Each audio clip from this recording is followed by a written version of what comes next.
A bicicleta que usei na viagem foi uma Two-Niner, que eu ganhei da Caloi meses antes. Essa foi a primeira mountain bike 29 produzida no Brasil. Para quem não tem muita familiaridade, as 29 possuem aros maiores que as tradicionais 26 nas mountain bikes. Na época era uma novidade no mundo da bicicleta, menos ágil que as usuais 26, mas com desempenho infinitamente superior em longas distâncias. Isso sem falar na versatilidade. O aro 29 é do mesmo tamanho dos aros 700, utilizados nas bicicletas de estradas, as road bikes ou nas bicicletas urbanas. Graças a essa versatilidade, bastava eu colocar um pneu liso que poderia rodar no asfalto e aumentaria meu desempenho de forma significativa. Para quem não é do mundo da bike, deixa eu explicar mais ou menos como funciona essa questão das rodas. As bicicletas que a gente conhecia aí antigamente eram as mountain bikes, ela tinha um tamanho de aro que é o 26, que é um pouquinho menor mesmo do que você vê hoje em dia. Hoje em dia praticamente não existe mais as bicicletas mountain bikes aro 26, porque esse aro é um pouco menor. E se você pegar uma bicicleta de estrada, tipo essas bicicletas que você vê no Tour de France, os caras correndo, a roda pode até parecer menor, por causa que o tamanho do pneu de speed, né, de velocidade, é pequenininho, perto daqueles mountain bike que é grandão. Eu falei um monte de termo técnico aqui, que eu acho que até muitos ciclistas não conhecem, mas como vai ter gente aqui que está acompanhando por causa do livro, que não necessariamente é ciclista, eu vou tentar explicar para vocês entenderem mais ou menos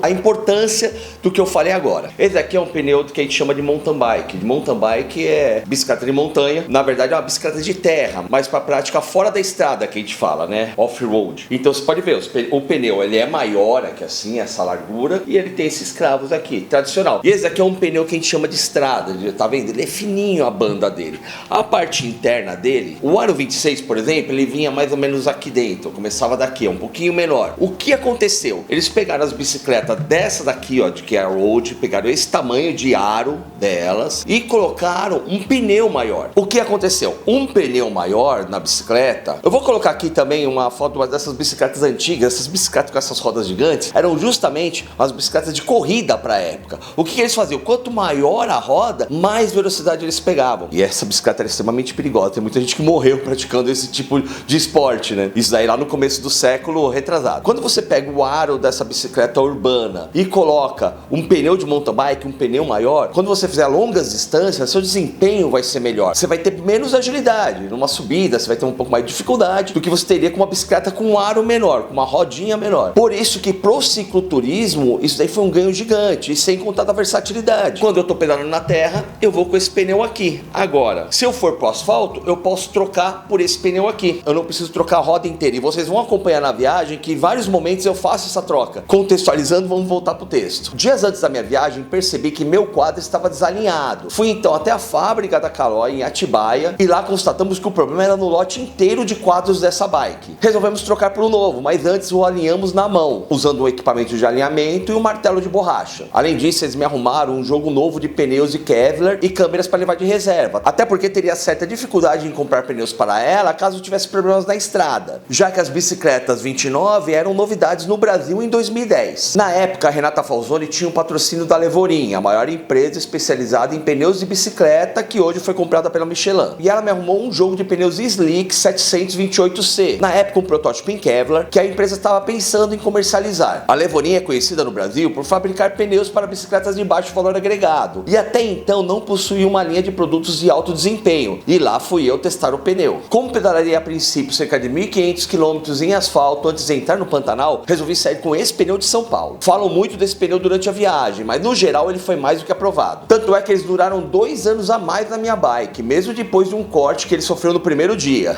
Olha o spoiler. Mas não precisava apenas da bicicleta, a lista de equipamentos era enorme, a começar pelos bagageiros. O traseiro foi mais fácil de encontrar, comprei por R$65 numa loja no centro de São Paulo, mas tive problemas para instalar por causa do freio a disco. Infelizmente a Caloi ainda peca em preparar seus quadros para receberem bagageiros, ao menos era assim na época. A maioria das mountain bikes de grandes fabricantes vem com a furação para o bagageiro no quadro de fábrica. Agora falando da real, mesmo sem a furação do bagageiro no quadro, quando a gente fala em cicloturismo, onde a gente carrega muito peso na bicicleta, não vai ter bagageiro que aguente. O parafuso vai quebrar, os raios da roda vão quebrar, o eixo traseiro vai quebrar. Uma coisa é você levar bagagem só para um dia ou num percurso que não tem terra, portanto não tem muito impacto. Outra é a quantidade de bagagem que você tem que levar numa longa viagem. Não vou dar spoiler, mas durante o livro vou contar o quanto eu carregava de peso na bike. O importante aqui é falar que até os dias de hoje, bagageiros que melhoraram muito ainda é algo complicado para o cicloturista. Voltando, foi complicado instalar instalar esse bagageiro na bicicleta? Teria que ter comprado um mais específico, próprio para as bicicletas de freio a disco, mas na época isso era mosca branca. Para as crianças, mosca branca, como os velhos aqui se referem, é algo raro. E na época realmente era difícil encontrar esse bagageiro para bicicleta com freio a disco, até porque o freio a disco não era tão comum como é hoje em dia. O que eu deveria ter feito desde o início era mandar um ferreiro fazer um bagageiro sob medida. Ficaria mais caro, mas seria mais confiável, ainda mais devido à quantidade de bagagem que eu iria carregar. No final das contas, acabei fazendo uma gambiarra com a ajuda dos mecânicos da Caloi. Conseguiram arrumar uma espécie de espaçador e instalamos o bagageiro de um modo que não encostasse no sistema de freio a disco. Já o dianteiro precisava produzir artesanalmente, então corri atrás do meu amigo Juliano, o mesmo da geladeira. No sábado, 13 de novembro, dia que pretendia iniciar minha viagem, passei na casa dele com a bike. A princípio ele estava relutante, pois não tinha ideia de como produzir o bagageiro. Entramos na internet e vimos algumas imagens de bagageiros dianteiros e pensamos numa forma de produzir rapidamente. Assim, com os materiais que ele possuía na sua oficina, ele montou um bagageiro em poucas horas. Enquanto ele ficou produzindo o bagageiro, saí correndo atrás das últimas pendências, e quando retornei à noite na sua casa, lá estava meu bagageiro limpo e pintado. Ele usou 2 barras de ferro cilíndricas, soldou 3 chapas de ferro na base superior e 4 barrinhas cilíndricas na base inferior, sendo 2 para usar como base para fixar o bagageiro na bengala do amortecedor e as outras para prender as travas do alforge. Toda a fixação era feita com abraçadeiras. Comprei 10 por 50 centavos cada. Mais tarde fui perceber que deveria ter gasto um pouco mais e comprado abraçadeiras de aço e não de ferro. De qualquer forma, o protótipo ficou muito bom. Deu até menos problemas que o bagageiro traseiro. Na casa do Juliano estavam vários ciclistas da Zona Norte. Encontrei o mestre Odir, do blog As Bicicletas, e lá ele me ensinou a fazer uma espiriteira usando uma lata de cerveja, algo que acabei usando na viagem, apesar de ter levado também um fogareiro a gás. Também encontrei o Felipe César, de Aracaju, do site Pedais para o Mundo. Coincidências que fazem a gente pensar que realmente há forças agindo em nossas vidas. Durante a semana da preparação, conversei com meu amigo Palmas, que representava as redes Campa, e ele ficou de me dar uma de suas redes para levar na viagem. Devido à correria da última semana, não consegui passar na casa dele no Butantã, na Zona Oeste, a uns 20 km de mim, na Zona Norte, e decidi que não levaria sua rede na minha viagem. Por sorte, o Felipe tinha uma rede Campa, que ganhou do próprio Palmas. Como ele ficaria mais alguns dias em São Paulo, me deu sua rede para depois pegar a minha direto com o Palmas. Na continuação do livro, vocês verão o quanto esse encontro inusitado me salvou. Com a bicicleta pronta e o problema dos bagageiros resolvidos, hora dos alforjes e do que eu colocaria dentro deles. No mês anterior, eu e a Renata Falzoni havíamos recebido da Curtulo 2 pares de alforjes para usar na viagem do Vale Europeu. Quando passei na casa da Renata para pegar os pneus, aproveitei e peguei os alforjes que ela havia recebido. E isso já me garantiu 2 pares que eu usaria na viagem. Além dos alforjes, ganhei camisetas de ciclista, sendo uma manga longa, uma calça e 2 bermudas de ciclista. As camisetas eram bastante desconfortáveis e também tinham proteção UV. Tomei tanto sol que as minhas camisetas de manga longa, as que mais usei, que elas desbotaram. Aqui tem a camiseta.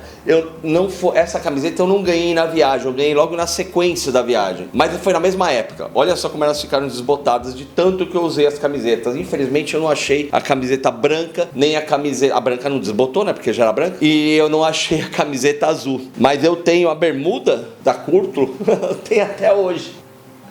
Tô guardando como recordação, porque usar mesmo ela nunca mais. Com as roupas da Curtulo, quando eu vi uma chuva pela frente, apenas colocava a capa nos alforjes e encarava a chuva. Quando avistava um rio ou cachoeira, tirava meu boné legionário, o óculos e entrava no rio de roupa e tudo. Bastava uma torcida na camiseta e pouco mais de 15 minutos estava tudo seco novamente. Isso ocorria mesmo em dias que não estavam tão quentes, pois as camisetas eram de uma malha que não retinham líquidos e eliminavam o suor, nesse caso a água, rapidamente, mantendo do corpo sequinho. Não era insider, nem existia na época, mas era um material muito bom. Falando em entrar numa cachoeira de roupa e tudo, não posso deixar de incluir o calçado nessa história. Minha amiga Vanessa Tordino, mais uma dessas pessoas que ajudei na sua introdução no mundo da bike, estava de viagem marcada para São Francisco e perguntou se eu queria algo de lá. Pedi uma papete com clipe. Sabia que isso existia lá, mas não imaginava que ela encontraria. E não é que ela encontrou? Assim que retornou de viagem, me trouxe aquele presentão. E foi um presente mesmo, pois ela nem quis cobrar. Usei essa papete na maior parte parte da minha viagem, principalmente nos dias quentes, ou seja, quase todos. Foram várias as vezes que entrei de roupa pra pet, tudo em rios e cachoeiras. Um dia antes da viagem, passei na loja Mundo Terra e gastei uns R$1.000 em equipamentos. Lá comprei um kit compacto com panelas, um fogareiro que desmontado fica menor do que um copo, botijão de gás butano e uma bateria solar que eu usaria para carregar o celular e equipamentos eletrônicos. Dos R$1.000, 600 foram para esse carregador solar e sem dúvida foi minha pior aquisição. Havia colocado um cubo a dínamo da Shimano na minha bicicleta. Minha intenção era armazenar a energia da minha pedalada para carregar uma bateria de no break e dela mandar energia para o meu celular. Até fazia sentido, mas infelizmente o sistema de captação de energia não funcionou como imaginava. Também recebi uma ajuda do Adilson da Maré GPS, que me emprestou um GPS E-Trex e um excelente suporte de guidão para colocar tanto o celular como o GPS, além de um rastreador via satélite. Com esse rastreador, qualquer pessoa poderia saber minha posição em tempo real pela internet,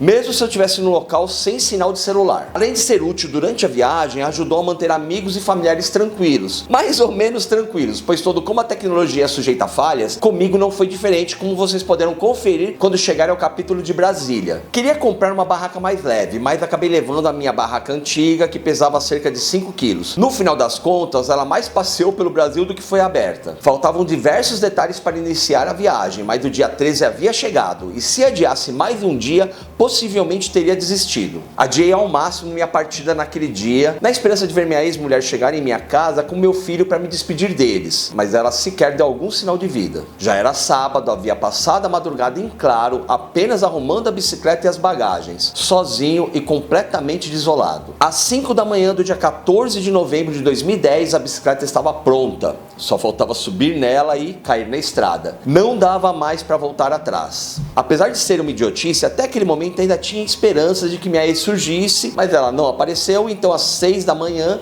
chorando, eu parti. Parti para o maior desafio da minha vida, mas mal sabia que estava partindo para uma nova vida. E assim chegou o dia da minha partida. O próximo capítulo, como já disse anteriormente, farei um pequeno resumo do que vou encontrar dentro do estado de São Paulo. Não é a viagem propriamente dita, mas é um capítulo com a sua relevância e também é conteúdo. Então fica aqui meu pedido de like. Gente, por favor, principalmente vocês que estão aqui todos os dias, já cria o costume de dar um like logo quando começa o vídeo. Se ainda não é inscrito, clica aqui e se inscreve, vai. Porque batendo a meta de inscrito, pelo menos vai, uns 100 mil, eu acho que a gente consegue tirar o projeto do papel. Clicando aqui você confere o vídeo textão, onde eu falo do meu ponto de virada, e aqui você consegue ver, com seu membro bruto, o próximo vídeo. Já estou ficando sem estoque de frases de efeito. Um forte abraço e até breve.